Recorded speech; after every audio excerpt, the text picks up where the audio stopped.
健康讯息还有打鼾，不只会吵到别人，还会造成睡眠呼吸中止，引起高血压等心血管疾病。以往治疗打鼾都要住院，全身麻醉，然后开刀。但去年国内一家医院执行一种治疗手术，病患当天就可以回家。长青族的杨先生多年来有一直治不好的高血压，他最近才知道原来是打鼾惹的祸。我有高血压。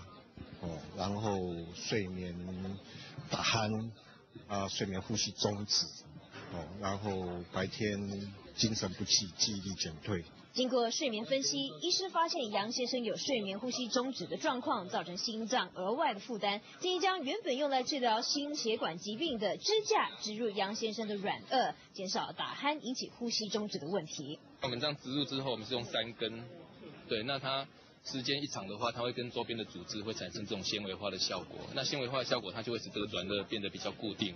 就说你在睡眠的时候，气流经过，它比较不会震动。手术完的时候，当天就回去就可以工作。